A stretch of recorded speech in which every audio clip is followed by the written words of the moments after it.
Welcome back mga kabalat. Another day, another ride. Let's go.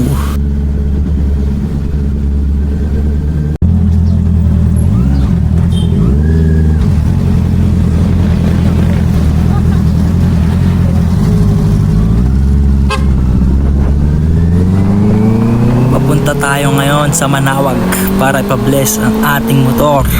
Kaya samahan nyo kami. Manggagaling kami sa Carmen Rosales.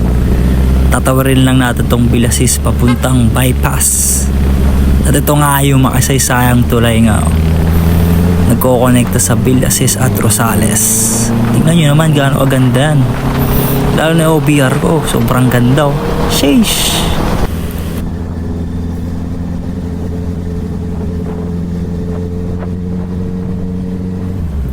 At pagdating nga dito sa Villasis Bagsakan Market, dire-diretsuin lang natin papuntang Urdaneta. Tsaka natin hanapin yung bypass. Paglagpas nga pala natin dito, if you fast forward na natin, medyo malayo kasi.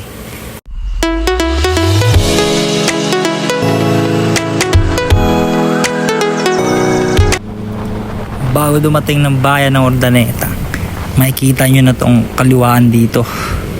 Ito na yung bypass nila. Dito tayo dadaan para mas mabilis. Shortcut pa sa shortcut. Let's go! Shoutout nga pala sa parents ko. Sila nagregalo na tong CB natin na ginagamit ngayon. After natin diretsuin, tatawarin lang natin tong overpass dito. Dalawa kasi overpass dito sa bypass nila eh. So itong una, tatawarin lang natin. Yung pangalawa, sa silong na tayo dadaan. Kaya samahan nyo kami hanggang Manawag.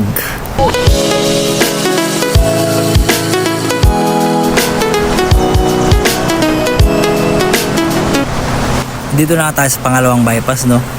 So kung nakita nyo, dapat sa ilalim tayo dadaan eh. Pero nadiretso ko. Kamote talaga. Pero huwag kayo mag-alala, imamagic natin yan.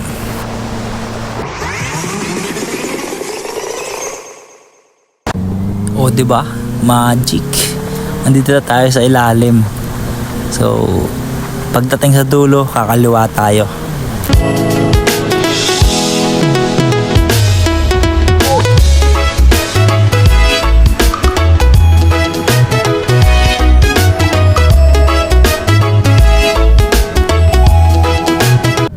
Pagdating nga dito sa intersection, kumaliwa na tayo.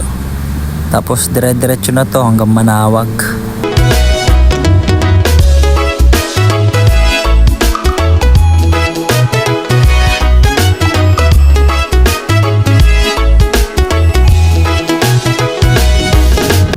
Pagdating nga natin dito sa tulay kung saan medyo marami ng sasakyan at may mga pulis, sign na to, nasa Manawag na tayo.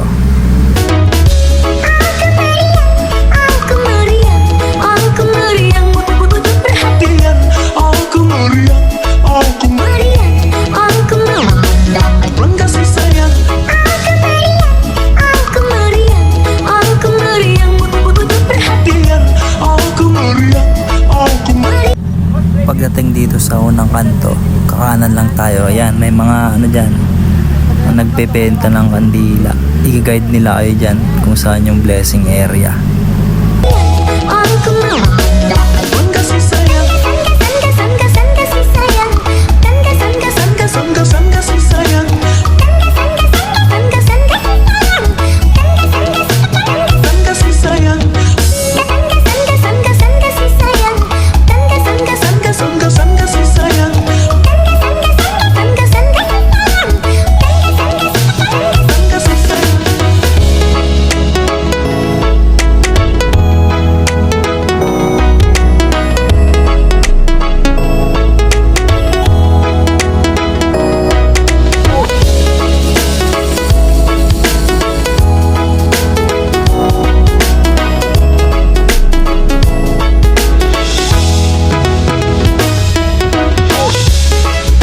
Pagdating naman dito sa gate, pipila lang tayo.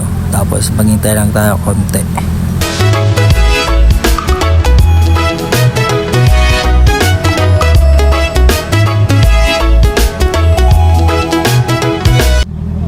Habang naghihintay tayo bago papasukin, bibigyan tayo ng guard dito ng sobre para lagayan ang donation. Kayo na bahala kung magkano.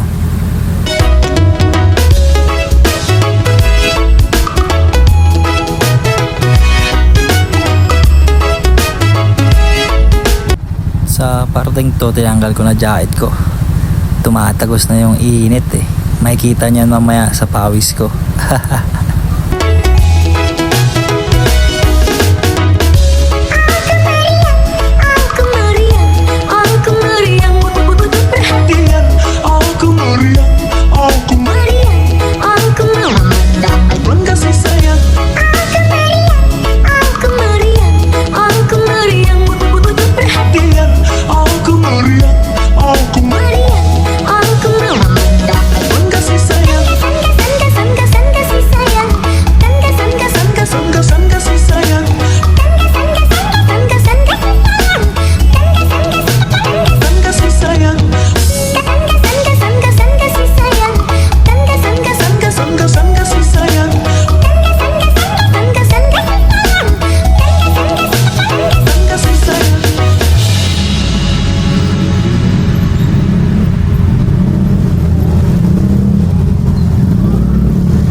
Pagdating naman dito sa blessing area, maghintay lang tayo konti, tapos sisimulan na ni Father yung prayer for the blessing.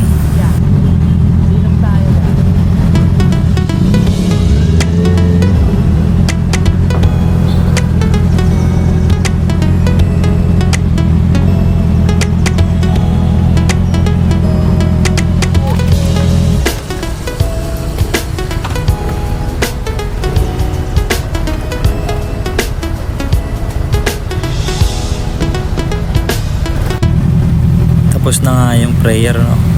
Sisimula na yung pagbe-bless ni Father. Shoutout nga pala sa girlfriend ko, napaka-supportive. Ayan na si Father.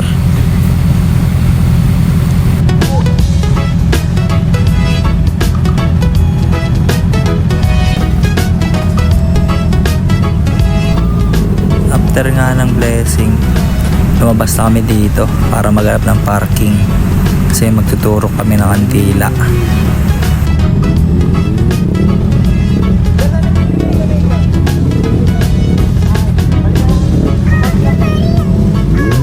So hanggang dito lang tayo mga kabalat. Like and subscribe na for more videos. See you next vlog.